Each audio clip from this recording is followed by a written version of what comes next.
اعوذ باللہ من الشیطان الرجیم بسم اللہ الرحمن الرحیم رب اشرح لی صدری ویسر لی امری واحلل عقدۃ من لسانی یفقہوا قولی۔ منتخب احادیث رسول اللہ صلی اللہ علیہ وسلم سے منقول اذکار اور دعائیں۔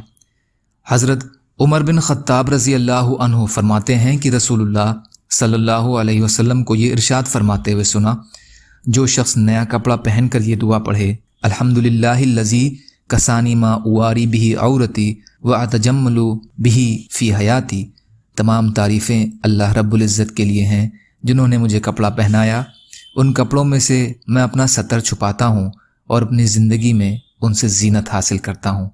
پھر پرانے کپڑے کو صدقہ کر دے تو زندگی اور مرنے کے بعد اللہ تعالیٰ کی حفاظت اور امان میں رہے گا اور اس کے گناہوں پر اللہ تعالیٰ پردہ ڈالے رکھیں گے۔ ترمذی۔ حضرت ابو ہریرہ رضی اللہ عنہ روایت کرتے ہیں کہ نبی اکرم صلی اللہ علیہ وسلم نے ارشاد فرمایا، جب تم مرغے کی آواز سنو تو اللہ تعالیٰ سے اس کے فضل کا سوال کرو، کیونکہ وہ فرشتوں کو دیکھ کر آواز دیتا ہے، اور جب تم گدھے کی آواز سنو تو شیطان سے اللہ کی پناہ مانگو، کیونکہ وہ شیطان کو دیکھ کر بولتا ہے۔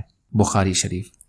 حضرت طلحہ بن عبید اللہ رضی اللہ عنہ روایت کرتے ہیں کہ جب نبی کریم صلی اللہ علیہ وسلم نیا چاند دیکھتے تو یہ دعا پڑھتے تھے، اللہم احلہ علینا بالیمن والایمان والسلامتی والاسلام ربی وربک اللہ۔ ترجمہ، اے اللہ یہ چاند ہمارے اوپر برکت، ایمان، سلامتی اور اسلام کے ساتھ نکالیے۔ اے چاند، میرا اور تیرا رب اللہ تعالی ہے۔ یا اللہ ہم سب کو کہنے سننے سے زیادہ عمل کی توفیق عطا فرما۔ یا اللہ مظلوموں کی مدد فرما، ہم سب کو اپنی استطاعت کے بقدر اپنا حق ادا کرنے والا بنا۔ یا اللہ رحم کا، کرم کا، عافیت کا معاملہ فرما، سچی توبہ کی توفیق عطا فرما۔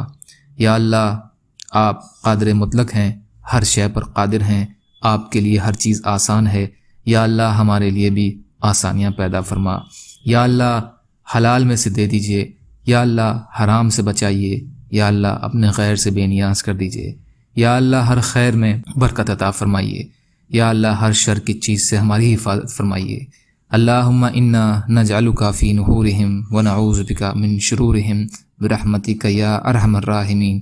لا الہ الا اللہ محمد رسول اللہ۔ السلام علیکم۔